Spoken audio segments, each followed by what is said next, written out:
C'est un test. Je réessaie.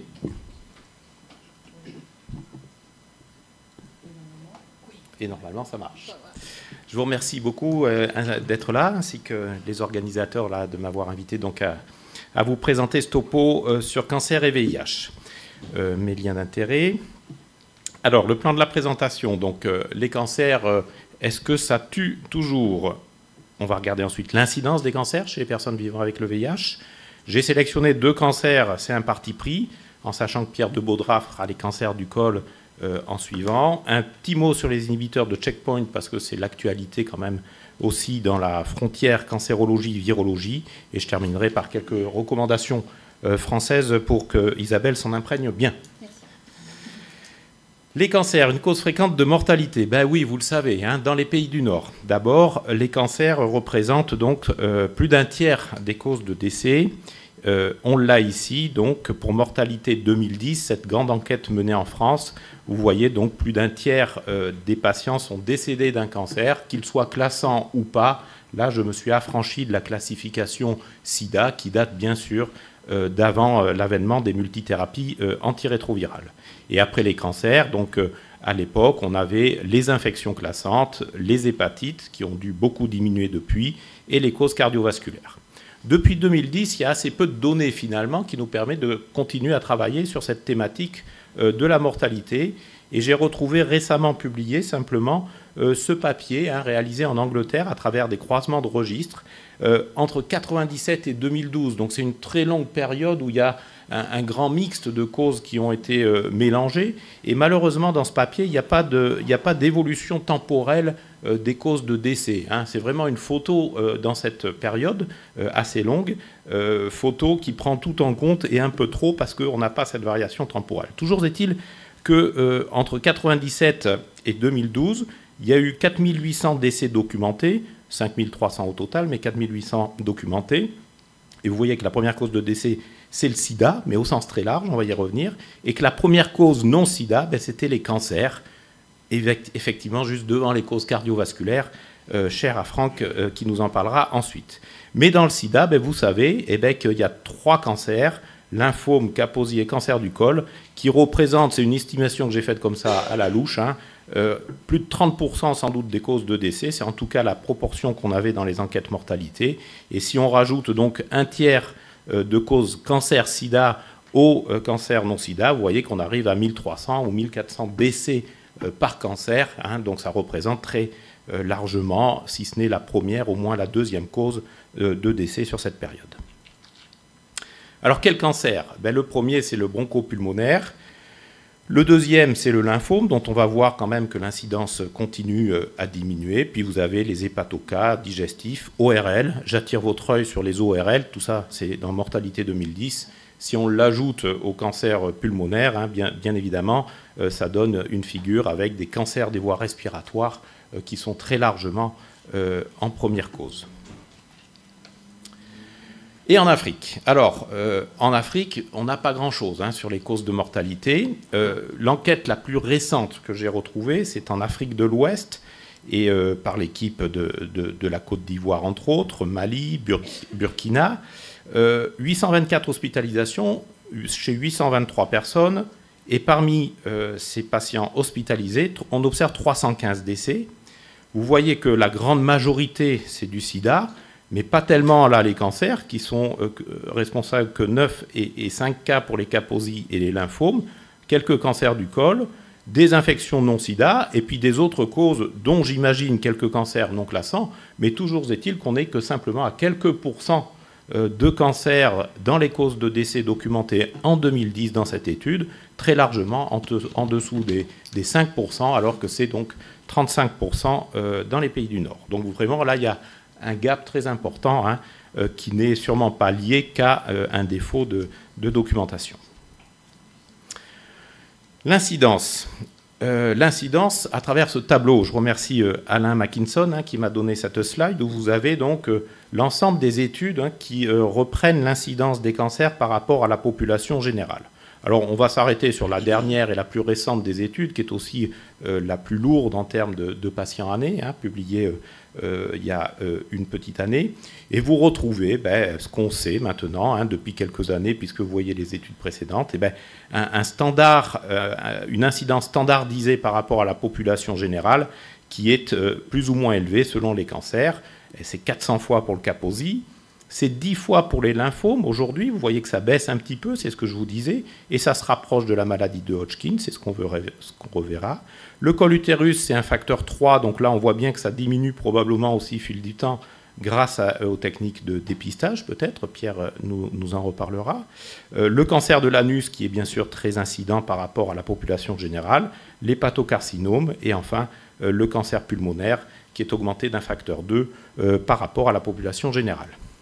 Et vous avez donc cette jolie revue, hein, toute récente dans le New England, qui date de mars, d'un mois, hein, sur les tumeurs associées au VIH, où l'on retrouve ces incidences standardisées, et bien sûr, en face, hein, les virus étiologiques. Et vous voyez que pour les principaux cancers, la problématique, elle réside là, c'est-à-dire qu'il y a un virus à l'origine ou en cofacteur de ce cancer, avec le rôle de l'immunodépression, qui est à peu près documenté pour tous les cancers. Donc là, vraiment, on a l'association qui va bien pour faire du cancer, et lorsqu'on fume en plus, et bien sûr, on complète avec le poumon, on aggrave l'ORL et beaucoup d'autres cancers.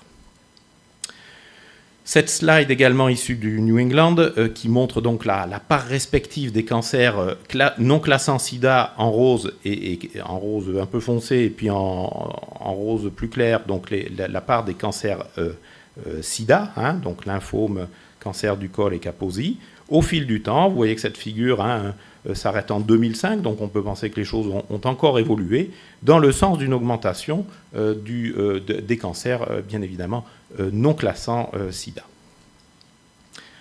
Alors, busy slide, là, comme on dit, hein, simplement cette étude, qui est toute récente, je vous engage à la lire, hein, qui porte sur la population des sujets de plus de 50 ans, et on ne va pas la détailler, simplement pour vous dire que le ratio d'incidence est moins fort dans la population de plus de 50 ans, mais on a toujours ce surrisque qui est présent, hein.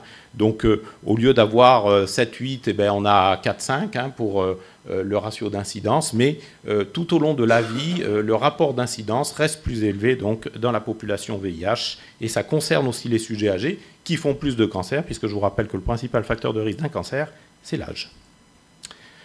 Un mot sur les lymphomes. Vous savez qu'il en existe beaucoup de types. Je ne parlerai que du premier, hein, le lymphome diffus à grandes cellules, qui est je dirais le plus important en termes de nombre.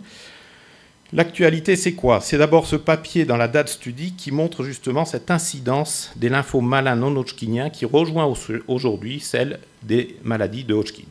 D'accord? Probablement les progrès dans la prise en charge du VIH.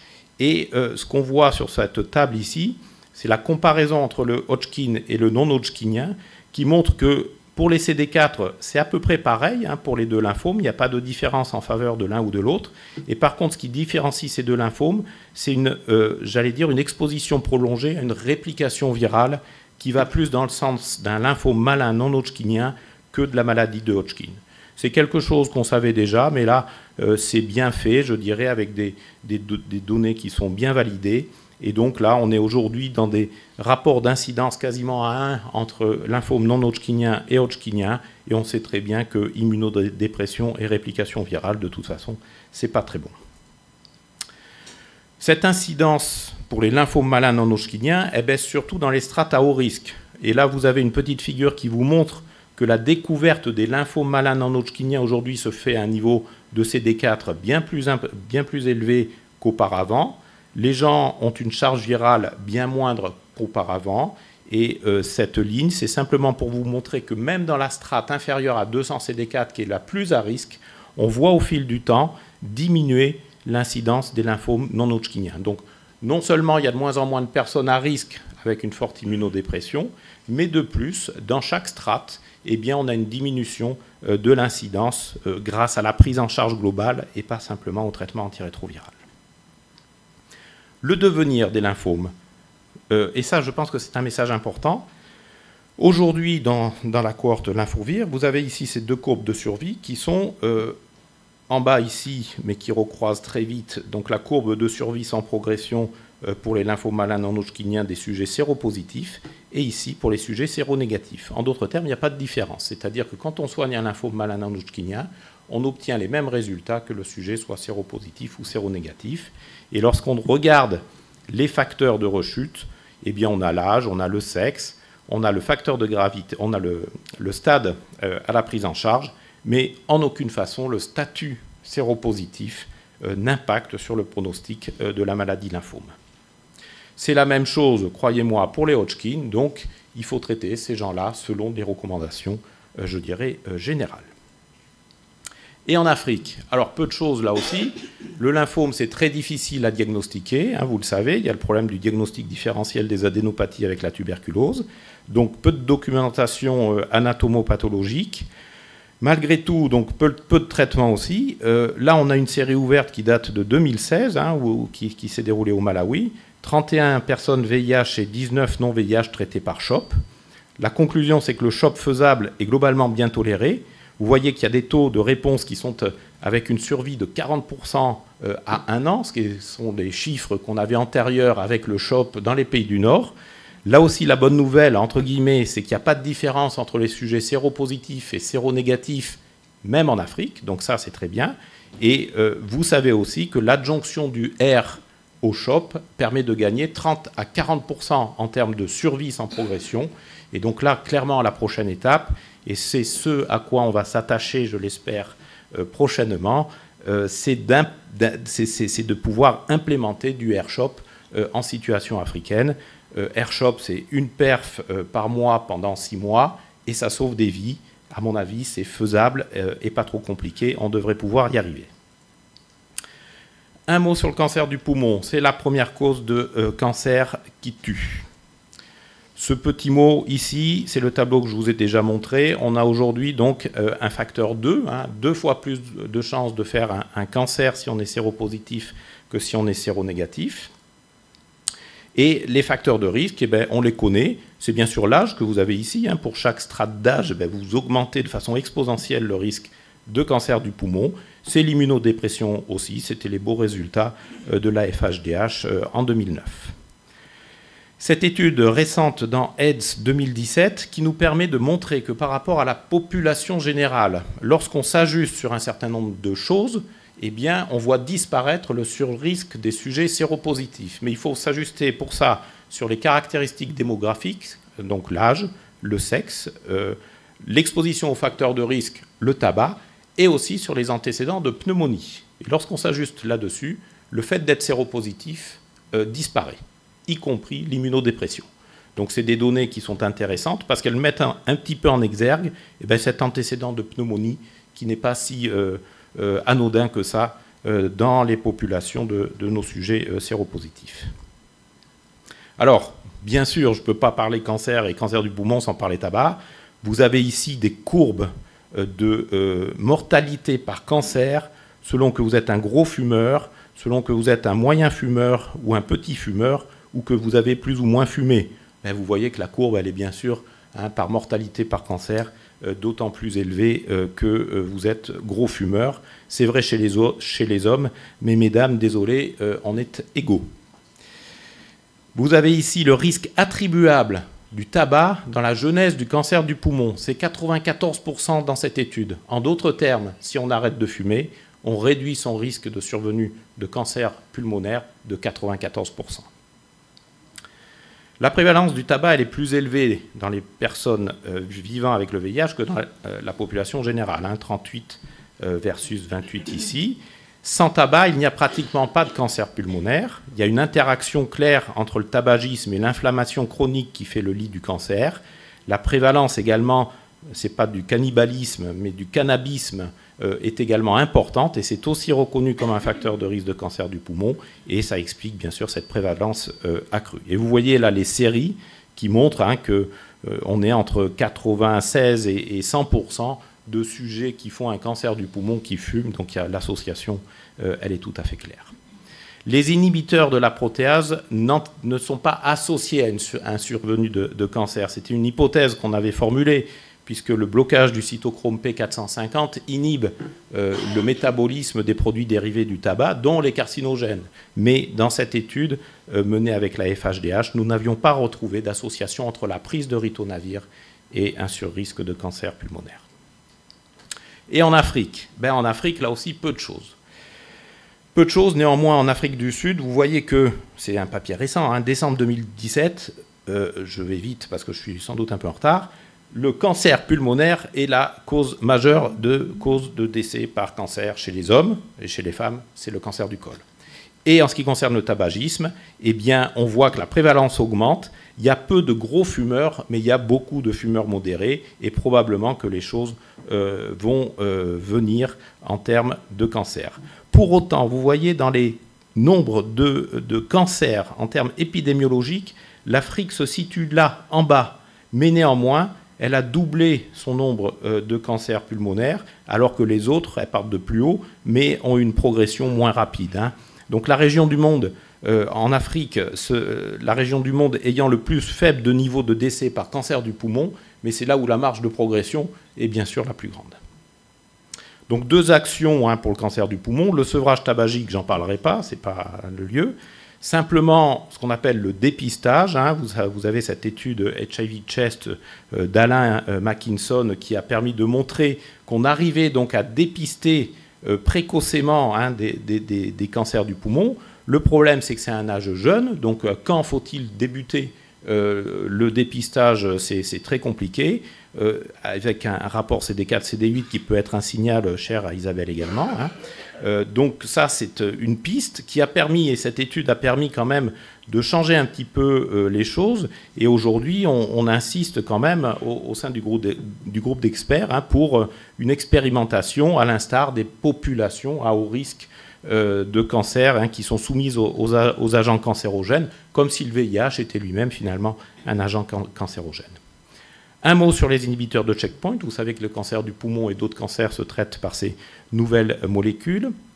Les checkpoint inhibiteurs immunitaires vont un peu lever donc l'inhibition de l'immunité, donc ça stimule en quelque sorte l'immunité, ça va traiter le cancer, ça expose à un risque accru de maladies auto-immunes, à un risque accru de syndrome de restauration immunitaire, mais on en attend peut-être un bénéfice de l'immunothérapie sur l'infection par le VIH en elle-même, dans la mesure où cette levée de l'inhibition va pouvoir peut-être purger le réservoir. C'est en tout cas les hypothèses qui sont faites, et vous savez qu'il y a aujourd'hui des cohortes qui sont bâties pour cela. Je vous renvoie à cet article, hein, qui vient de sortir, hein, sur les checkpoint inhibiteurs et les maladies infectieuses. Pour terminer, 2-3 recos.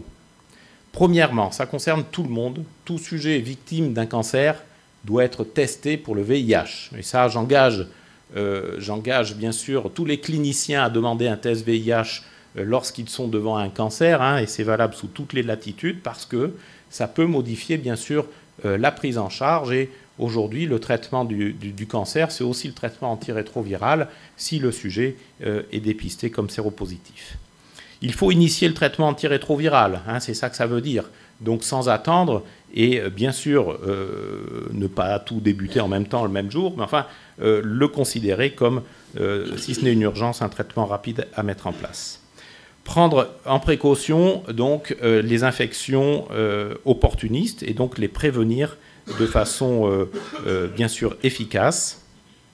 Maintenir le traitement anti-VHB, ça c'est particulièrement important bien sûr dans les pays à forte endémie. Réaliser un suivi adapté, et là je vous renvoie également à des cohortes qui sont présentes. Pour le dépistage du cancer bronchopulmonaire, donc je vous en ai déjà parlé, il ne faut pas hésiter à faire une imagerie devant toute symptomatologie un peu résistante ou un peu insistante chez un fumeur.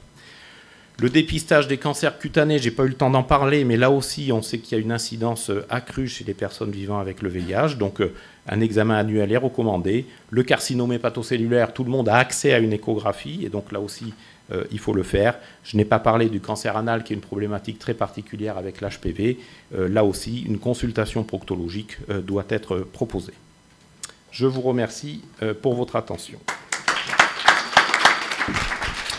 Merci beaucoup Fabrice. Je ne sais pas si, parce qu'on a un peu short en time, mais peut-être que dans la discussion, On va appeler l'intervenant, on va demander à Clotilde Alavena de venir aborder la question du vieillissement et plutôt de bien vieillir avec le VIH et